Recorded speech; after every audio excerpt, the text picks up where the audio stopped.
ਜ਼ੇਨ ਦੇ ਵਿੱਚ ਇਹੀ ਬੈਠਾ ਹੈ ਕਿ ਸਾਰੇ ਜਾਣੇ ਜਿੰਨੇ ਵੀ ਹੈ ਕਿ ਬਹੁਤ ਜ਼ਿਆਦਾ ਪਿਆਰ ਕਰ ਰਹੇ ਆ, ਹਰ ਇੱਕ ਜਾਣੇ ਨੂੰ ਰਿਸਪੈਕਟ ਦੇ ਰਹੇ, ਕਿਸੇ ਨੂੰ ਵੀ ਬੁਲਾ ਲਓ ਸਾਰੇ ਜਾਣੇ ਇਹੀ ਕਹਿ ਰਹੇ ਕਿ ਜਿਵੇਂ ਸਾਡੇ ਆਪਣੇ ਹੀ ਹੈ, ਕਿ ਇੰਨੀ ਰਿਸਪੈਕਟ ਜਿਵੇਂ ਘਰ ਦੇ ਵਿੱਚ ਕਿਸੇ ਬਹੁਤ ਕਲੋਜ਼ ਕਿਸੇ ਦੇ ਘਰ ਜਾਈਦਾ ਨਾ, ਉਹ ਇੰਨੀ ਰਿਸਪੈਕਟ ਦਿੰਦਾ ਹੈ। ਬਾਹਰਲਾ ਅਦਰਵਾਈਜ਼ ਕਿਤੇ ਵੀ ਜਾਓ ਤਾਂ ਰਿਸਪੈਕਟ ਨਹੀਂ ਦਿੰਦੇ, ਤੇ ਇੱਥੇ ਜਿਸ ਵੀ ਇਨਸਾਨ ਨੂੰ ਬੁਲਾ ਰਹੇ ਹੋ ਐਵੇਂ ਬੁਲਾ ਰਹੇ ਆ ਕਿ ਜਿਵੇਂ ਬਹੁਤ ਜ਼ਿਆਦਾ ਸਾਡੇ ਕਲੋਜ਼ ਹੈ। ਤੁਸੀਂ ਦੇਖ ਰਹੇ ਹੋ PPTV ਤੇ ਮੈਂ ਤੁਹਾਡਾ ਪ੍ਰਾਹੁਣਚਾਰਕ ਮੀਆਂ ਆਸਫ ਅਲੀ। ਇਸ ਟਾਈਮ ਮੈਂ ਮੌਜੂਦ ਹਾਂ ਗ੍ਰੇਟਰ ਇਕਬਾਲ ਪਾਰਕ 'ਚ, ਤੇ ਇੱਧਰ ਸਾਡੇ ਨਾਲ ਸਰਦਾਰ ਆ, ਸਿੱਖ ਯਾਤਰੀ ਆ ਜਿਹੜੇ ਬਾਹਰ ਜਾ ਰਹੇ ਆ, ਇਹਨਾਂ ਕੋਲੋਂ ਅਸੀਂ ਜਾਣਦੇ ਹਾਂ।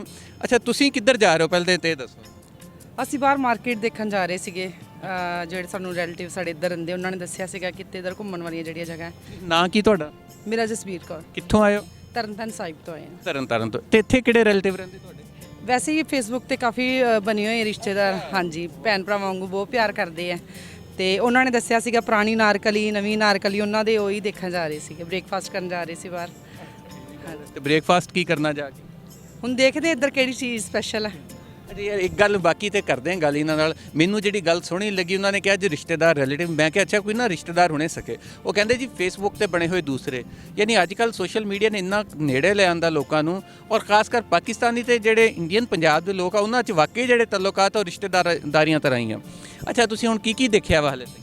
ਹਜੇ ਤਾਂ ਅਸੀਂ ਕੁਝ ਨਹੀਂ, ਅੰਦਰੋਂ ਹੀ ਨਿਕਲੇ ਆ ਬਸ। ਹਜੇ ਬਾਹਰ ਆ ਕੇ ਦੇਖਣ ਗਏ ਸੀਗੇ ਤੇ ਕਰੰਸੀ ਚੇਂਜ ਕਰਾਉਣ ਗਏ ਆ। ਤੇ 8 ਦਿਨਾਂ 'ਚ ਹਾਲੇ ਤੇ ਕੁਝ ਵੀ ਨਹੀਂ ਦੇਖਿਆ? ਉੱਥੇ ਤਾਂ ਅਸੀਂ ਸਾਰਾ ਪਾਕਿਸਤਾਨ ਦੇ ਵਿੱਚ ਨਨਕਾਣਾ ਸਾਹਿਬ ਦੇਖ ਕੇ ਆਏ ਆ, ਪੰਜਾ ਸਾਹਿਬ ਦੇਖ ਕੇ ਆਏ ਆ, ਸਾਰੇ ਗੁਰਦੁਆਰਿਆਂ ਦੇ ਦਰਸ਼ਨ ਕਰਕੇ ਆਏ ਆ, ਤੇ ਹੋਰ ਵੀ ਜਿਹੜੇ ਕੋਲ ਲੋਕਲ ਗੁਰਦੁਆਰੇ ਸੀ ਉਹਨਾਂ ਦੇ ਦਰਸ਼ਨ ਕਰਕੇ ਆਏ। ਬਹੁਤ ਮਜ਼ਾ ਆਇਆ ਤੇ ਬਹੁਤ ਮਨ ਨੂੰ ਸਕੂਨ ਮਿਲਿਆ। ਤੇ ਬੱਚੇ ਸਾਡੇ ਕਹਿ ਰਹੇ ਕਿ ਹਰ ਇੱਕ ਇਨਸਾਨ ਨੂੰ ਇੱਥੇ ਪਾਕਿਸਤਾਨ ਦੇ ਵਿੱਚ ਇੱਕ ਵਾਰੀ ਆਉਣਾ ਚਾਹੀਦਾ।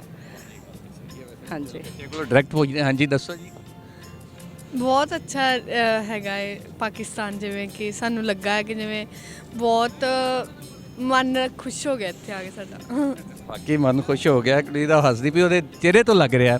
ਅੱਛਾ, ਤੇ ਹੁਣ ਤੁਸੀਂ ਬਾਹਰ ਸ਼ਾਪਿੰਗ ਕਰਨ ਜਾਣਾ? ਹਾਂਜੀ, ਸ਼ਾਪਿੰਗ ਕਰਨ ਜਾਣਾ। ਤੇ ਕੀ ਸ਼ਾਪਿੰਗ ਕਰਨੀ? ਕੁਝ ਸਪੈਸ਼ਲ ਲੈ ਕੇ ਜਾਵਾਂਗੇ ਇੱਧਰ ਦਾ। ਅੱਛਾ, ਕੀ ਸਪੈਸ਼ਲ ਸੋਚਿਆ?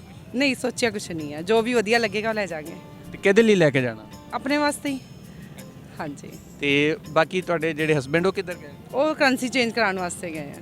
ਅੱਛਾ, ਕਰੰਸੀ ਚੇਂਜ ਕਰਾਉਣੀ ਜਿਹੜੀ ਤੁਸੀਂ ਬਾਹਰ ਜਾ ਕੇ ਸ਼ਾਪਿੰਗ ਕਰਨੀ? ਹਾਂਜੀ ਹਾਂਜੀ ਹਾਂਜੀ ਹਾਂਜੀ। ਅੱਛਾ, ਤੁਸੀਂ ਇੱਥੇ ਆਏ, ਕੋਈ ਐਸੀ ਗੱਲ ਜਿਹੜੀ ਤੁਹਾਡੇ ਇੱਥੇ ਜ਼ਿਹਨ 'ਚ ਬਹਿ ਗਈ ਹੋਵੇ ਇੱਥੇ ਪਾਕਿਸਤਾਨ ਦੇ ਬਾਰੇ, ਪੰਜਾਬ ਦੇ ਬਾਰੇ? ਜ਼ੇਨ ਦੇ ਵਿੱਚ ਇਹੀ ਬੈਠਾ ਹੈ ਕਿ ਸਾਰੇ ਜਾਣੇ ਜਿੰਨੇ ਵੀ ਹੈ ਕਿ ਬਹੁਤ ਜ਼ਿਆਦਾ ਪਿਆਰ ਕਰ ਰਹੇ ਆ, ਹਰ ਇੱਕ ਜਾਣੇ ਨੂੰ ਰਿਸਪੈਕਟ ਦੇ ਰਹੇ, ਕਿਸੇ ਨੂੰ ਵੀ ਬੁਲਾ ਲਓ ਸਾਰੇ ਜਾਣੇ ਇਹੀ ਕਹਿ ਰਹੇ ਕਿ ਜਿਵੇਂ ਸਾਡੇ ਆਪਣੇ ਹੀ ਹੈ, ਕਿ ਇੰਨੀ ਰਿਸਪੈਕਟ ਜਿਵੇਂ ਘਰ ਦੇ ਵਿੱਚ ਕਿਸੇ ਬਹੁਤ ਕਲੋਜ਼ ਕਿਸੇ ਦੇ ਘਰ ਜਾਈਦਾ ਨਾ, ਉਹ ਇੰਨੀ ਰਿਸਪੈਕਟ ਦਿੰਦਾ ਹੈ। ਬਾਹਰਲਾ ਅਦਰਵਾਈਜ਼ ਕਿਤੇ ਵੀ ਜਾਓ ਤਾਂ ਰਿਸਪੈਕਟ ਨਹੀਂ ਦਿੰਦੇ, ਤੇ ਇੱਥੇ ਜਿਸ ਵੀ ਇਨਸਾਨ ਨੂੰ ਬੁਲਾ ਰਹੇ ਹੋ ਐਵੇਂ ਬੁਲਾ ਰਹੇ ਆ ਕਿ ਜਿਵੇਂ ਬਹੁਤ ਜ਼ਿਆਦਾ ਸਾਡੇ ਕਲੋਜ਼ ਹੈ, ਬਹੁਤ ਜ਼ਿਆਦਾ ਰਿਲੇਟਿਵ ਨੇ, ਬਹੁਤ ਜ਼ਿਆਦਾ ਪਿਆਰ ਵਾਲੇ ਰਿਸ਼ਤੇਦਾਰ, ਸਾਰੇ ਜੀ ਬਹੁਤ ਜ਼ਿਆਦਾ ਪਿਆਰ ਵਾਲੇ ਨੇ।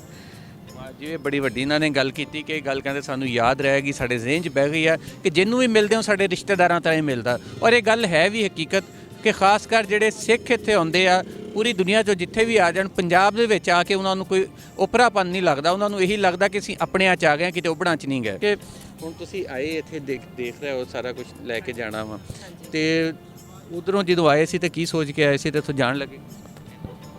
ਨਹੀਂ, ਸਾਡੇ ਨਾਲ ਉਹ ਹੁਣ ਤੁਹਾਨੂੰ ਦੱਸਿਆ ਸੀ ਕਿ ਮੇਰੇ ਇੱਧਰ ਬ੍ਰਦਰ ਬਣੇ ਹੋਏ ਆ, ਮੇਰੇ ਫਰੈਂਡ ਇਹਦੇ ਪਾਪਾ ਦੇ ਵੀ ਬ੍ਰਦਰ ਬਣੇ ਹੋਏ ਆ, ਤੇ ਉਹਨਾਂ ਨੇ ਸਾਨੂੰ ਸਾਰਾ ਕੁਝ ਇੱਕ ਇੱਕ ਚੀਜ਼ ਬਾਰੇ ਦੱਸਿਆ ਹੋਇਆ ਸੀਗਾ ਕਿ ਇੱਧਰ ਐਵੇਂ ਦਾ ਮਾਹੌਲ ਹੈ, ਤੇ ਸਾਨੂੰ ਕੁਝ ਇੱਧਰ ਆ ਕੇ ਉੱਪਰਾ ਨਹੀਂ ਲੱਗਿਆ, ਸਾਨੂੰ ਬਹੁਤ ਵਧੀਆ ਲੱਗਿਆ। ਜੋ ਉਹਨਾਂ ਨੇ ਦੱਸਿਆ ਸੀ ਉਹੀ ਸੱਚ ਹੈ ਸਭ ਕੁਝ।